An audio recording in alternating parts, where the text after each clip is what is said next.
વાલા વિદ્યાર્થી મિત્રો, હું Prashant sir, Krishna the school of commerce. આપણે આજે પહેલા પ્રકરણની શરૂઆત કરીએ છીએ. ધોરણ 12 કોમર્સ આંકડાશાસ્ત્રના સૂચકાંક. સૂચકાંક છે એ એક સરખામણી દર્શક માપ છે. સામાન્ય રીતે કોઈ પણ ચલ રાશિ હોય એના ચાલુ વર્ષની કિંમતોને આધાર વર્ષની કિંમતો સાથે સરખાવે છે. આપણે ઘણીવાર બોલતા હોઈએ ને કે ભાઈ મોંઘવારી 2 ગણી થઈ, તો આપણો કહેવાનો મતલબ એવો હોય કે આપણા મગજમાં જે આધાર વર્ષ છે, દાખલા તરીકે 2010, એના સાપેક્ષમાં 2020 માં સામાન્ય વસ્તુના ભાવો છે એ કેવા થયા? બમણા થયા. તો સૂચકાંક એક સરખામણી દર્શક માપ છે. પ્રાઇમરીલી આપણે સમજીએ તો આપણી જે ટેક્સ્ટબુકની વ્યાખ્યા છે એ આપણે શું કહે છે સૂચકાંક વિશે? કોઈ પણ વસ્તુની ચલરાશિની આપેલ સમયની કિંમતમાં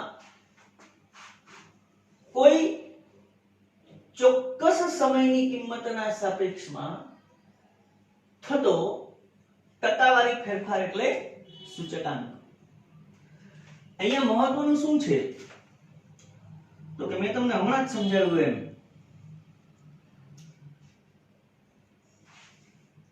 આપેલ સમય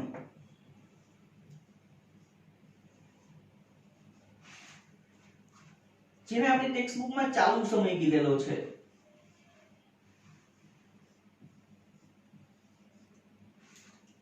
એને આપણે સરખાવવાનો છે કેની સાથે?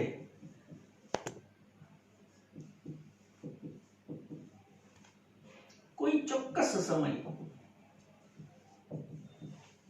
જેને આપણે આધાર સમય કહેશું. તો બે મહત્વના પરિબળો છે અહીંયા, ચાલુ સમય અને આધાર સમય. ચાલુ સમયને આપણે આધાર વર્ષ, ચાલુ સમયને આપણે વર્ષ તરીકે લઈએ તો ચાલુ સમયને આપણે કહીશું આ ચાલુ વર્ષ. ચાલુ વર્ષની સરખામણી આપણે જેની સાથે કરીએ છીએ, પાયો, આધાર, બેઝ, એને આપણે કહીશું આધાર વર્ષ. બીજું શું અહીંયા જોવા જેવું છે, સમજવા જેવું છે તો કે તમે એક મહત્વનો શબ્દ એ પણ જોયો, વસ્તુની ચલરાશિ.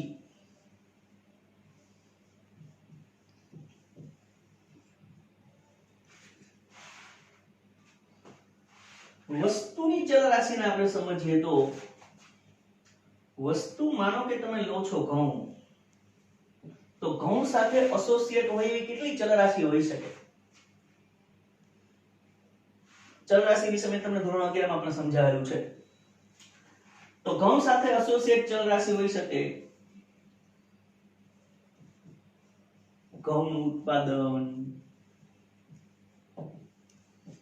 ઘઉંનું વેચાણ, ઘઉંની વેચાણ કિંમત, ઘઉંની આયાત, ઘઉંની નિકાસ. તો કોઈ પણ વસ્તુ, ઘઉં, ચોખા, આપણા સામાન્ય વપરાશમાં હોય એવી તેલ, ઘી, ખાંડ, એની ચલરાશિ, આપણે જે ચલરાશિનો સામાન્ય રીતે અભ્યાસ કરશું એ હશે પ્રાઇસ, એટલે કે ભાવ. ઓકે, કોઈ પણ વસ્તુની ચલરાશિની કિંમતમાં આપેલ સમયની કિંમતમાં કોઈ ચોક્કસ સમયની કિંમતના સાપેક્ષમાં થતો ટકાવારી ફેરફાર એટલે સૂચકાંક. હવે હું તમને સમજાવવા માંગુ છું ફેરફાર અને ટકાવારી ફેરફાર. ફેરફાર કેટલી રીતે માપી શકાય? તો કોઈ ચલરાશિની કિંમતમાં પરિવર્તન આવે અને આપણે બે રીતે માપી શકીએ. તો આપણે જોઈએ છીએ ચલરાશિની કિંમતમાં થતો ફેરફાર. વ્યાખ્યાને સમજવા માટે આ ઉદાહરણ હું તમને આપું છું. ટેક્સ્ટબુકમાં પણ એનો ઉલ્લેખ છે. ફેરફાર સામાન્ય રીતે બે પદ્ધતિથી માપી શકો, બે રીતથી માપી શકો. એક છે તફાવતની રીત અને બીજી છે ગુણોત્તરની રીત, જેનો આપણે સૂચકાંકનો ઉપયોગ કરવાનો છે. ગુણોત્તરની રીતનો. ઓકે, તફાવતની રીત શું કરે છે? તો તફાવતની રીતમાં ચાલુ વર્ષની કિંમતનો આધાર વર્ષની કિંમત સાથેનો તફાવત માપવામાં આવે છે. જ્યારે ગુણોત્તરની રીતમાં ચાલુ વર્ષની કિંમતનો આધાર વર્ષની કિંમતો સાથે ગુણોત્તર લેવામાં આવે છે. શા માટે સૂચકાંક માટે ગુણોત્તરની રીત અગત્યની છે હું તમને સમજાવું. શા માટે આપણે તફાવતની રીતે અભ્યાસ નથી કરતા? તો હું તમને કોઈ બે વસ્તુ ઉદાહરણમાં આપું છું. એક આપણે લઈએ એલચી, એક લઈએ ખાંડ. એલચી અને ખાંડ છે એની આપણે કિંમતોની સરખામણી કરીએ. કંઈક આવી રીતે કરીએ.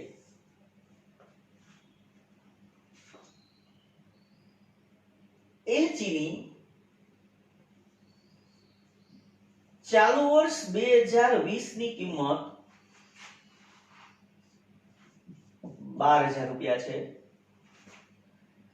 અને માની લો કે આપણે જેને આધાર વર્ષ લઈએ છીએ 2018, ત્યારે આપણે 10,000 રૂપિયાની કિલો મળતી હતી. ખાંડ છે એ માની લો કે આપણે ચાલુ વર્ષ 2020 માં 42 રૂપિયાની કિલો મળે છે, જે આધાર વર્ષ 2018 માં 30 રૂપિયાની કિલો મળતી હતી. જો તમે તફાવત કાઢો તો તમે કહી શકો કે એલચી ની કિંમત રૂપિયા 2000 વધી, ખાંડની કિંમત રૂપિયા 12 વધી. તો તમે પ્રાથમિક ધોરણે શું જજમેન્ટ લો? સાહેબ, એલચી વધુ મોંઘી થઈ. તફાવત લીધો ને, એટલે જે સાચી વાત નથી. શા માટે? જો આપણે એને ગણતરી દ્વારા સમજીએ. ગણતરી દ્વારા આપણે આ વસ્તુને સમજશું તો તમને એક મહત્વની વાત ઉડીને આંખે વળગશે. એ શું છે? તો કે એલચી ના ભાવ વધારાના જો આપણે ટકાવારી કાઢીએ તો 2000 રૂપિયા મોંઘી થઈ એ વાત સાચી, પણ એ 2000 નો વધારો કેટલાના આધાર પર થયો? 10,000 ના આધાર પર. તો થયેલો ભાવ વધારો છેદમાં એનો મૂળ ભાવ 10,000 ગુણ્યા 100, તો તમે જોઈ શકશો એલચી 20% મોંઘી થઈ. એલચી ના પ્રાઇસ અપ થયા 20%. જ્યારે આપણી ખાંડનું શું થયું? તો કે ખાંડ 12 રૂપિયા મોંઘી થઈ, 12 રૂપિયા વધી, પણ એનો આધાર આપણે કેટલો લીધેલો છે? 30 રૂપિયાના આધારે 12 રૂપિયા વધી. ચલો કાઢો ટકાવારી. કેટલા ટકા આવ્યા? 40%. શું જવાબ આવ્યું તમને? જો તમે તફાવતની રીતે ચકાસતા હતા તો તમને એવું ફીલ થતું હતું કે એલચી વધુ મોંઘી થઈ. તફાવતની રીત છે એ રીતને નિરપેક્ષ ફેરફારની રીત કહેવાય. નિરપેક્ષ ફેરફાર છે એ ચલરાશિના એકમમાં મપાય. આપણી ચલરાશિ ભાવ હતો, એનું એકમ હતું રૂપિયા. તો તમે સાચી સરખામણી કરી શક્યા નહીં. જ્યારે ગુણોત્તરની રીત આપણે જોઈ એ છે સાપેક્ષ ફેરફારની રીત. ગુણોત્તરની રીતે ચકાસતા તમને ખબર પડી કે એલચી છે એ 20% મોંઘી થઈ, જ્યારે ખાંડ છે એ 40% મોંઘી થઈ.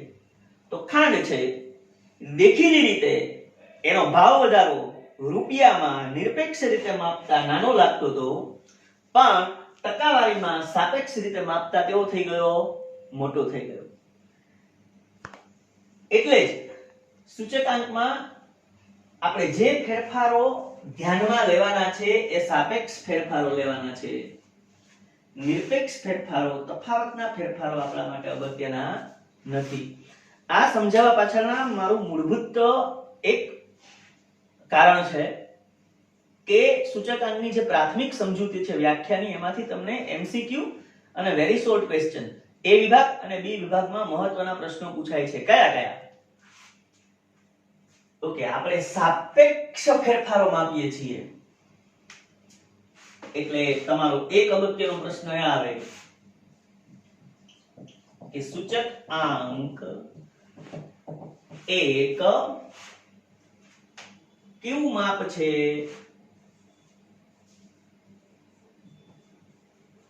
તો કે સાપેક્ષ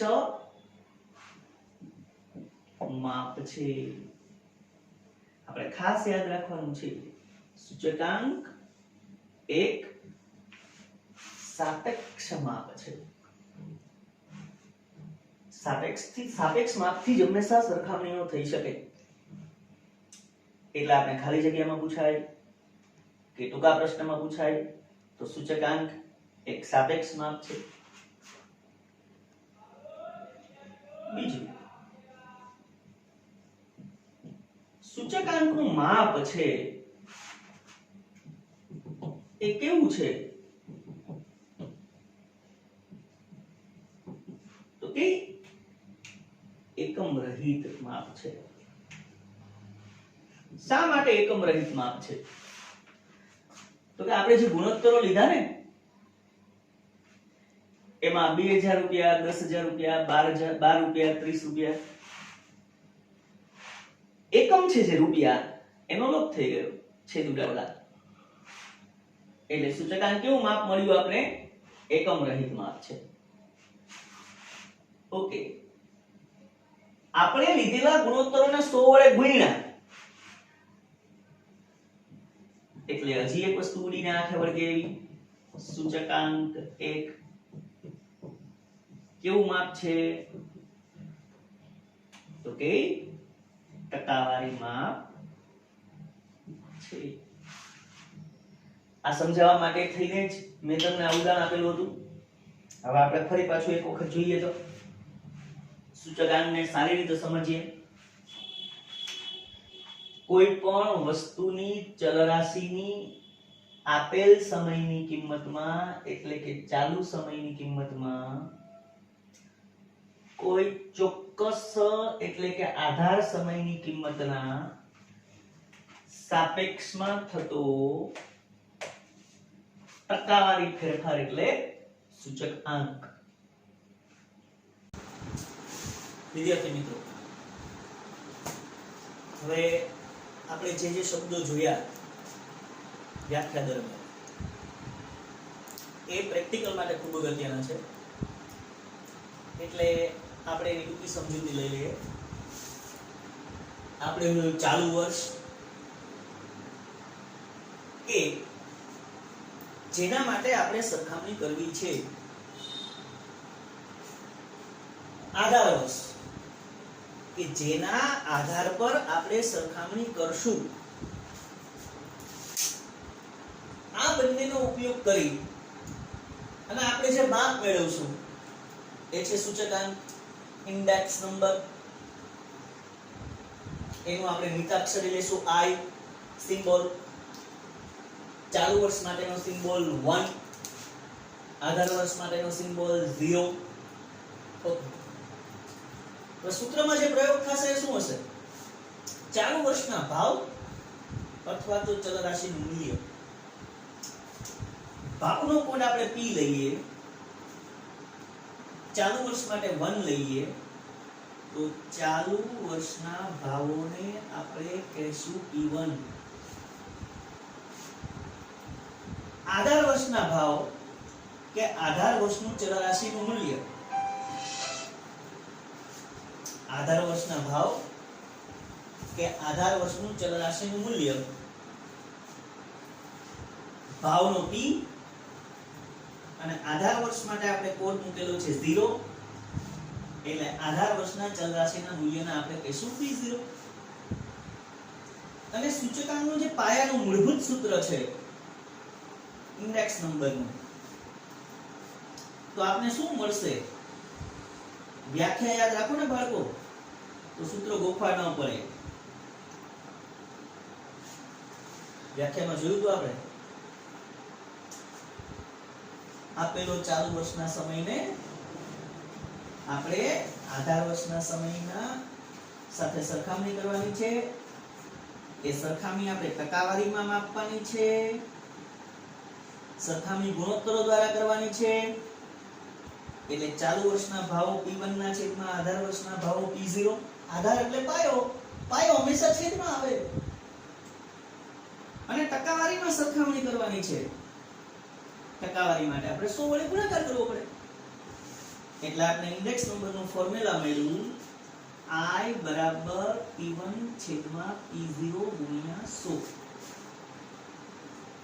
હવે સૂચકાંકની આપણે અત્યારે પ્રાથમિક રીતો જોશું. કુલ 9 રીતો એમાં આપણે અભ્યાસ છે કરવાનો, અલગ અલગ 9 રીતો. બીજી બધી રીતોનો કોઈ પાયો હોય તો આ છે. બધા સૂત્રો આના પરથી આપને ઉતરી આવેલા જોવા મળશે. I = P1 by P0 into 100. અત્યારે આપણે સૂચકાંકની જે પ્રાથમિક રીતો આપણે અભ્યાસ કરવાની છે લઈએ તો સૂચકાંકની પ્રાથમિક 2 રીતો છે. એક અચલ આધાર કે સ્થિર આધારની રીત, fixed based index. Fixed base index. અને એક છે પરંપરિત આધારની રીત.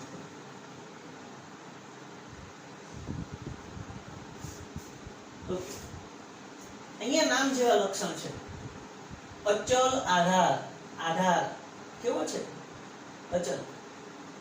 અચલ એટલે બદલાય નહીં, સ્થિર. જ્યારે અહીંયા આધાર વર્ષ બદલાતું રહેશે. અચલ આધારનું ફોર્મ્યુલા આપણે જોયું એ જ આવશે.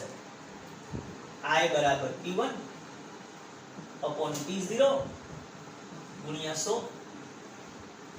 જ્યાં P1 એટલે ચાલુ વર્ષના ભાવ, P0 એટલે આધાર વર્ષના ભાવ ગુણ્યા 100. જ્યારે આપણી જે પરંપરિત આધાર રીત છે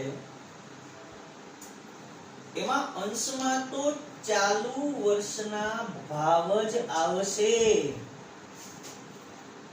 ઈ આપણી જાનનો મૂર્તિઓ છે. હંમેશા આપણે ચાલુ વર્ષની જ સરખામણી કરતા હશું, એટલે અંશમાં ચાલુ વર્ષનું મૂલ્ય જ આવશે. પણ અહીંયા આધાર બદલાતો રહે છે, એટલે ચાલુ વર્ષથી અગાઉના વર્ષના ભાવ છેદમાં આવશે.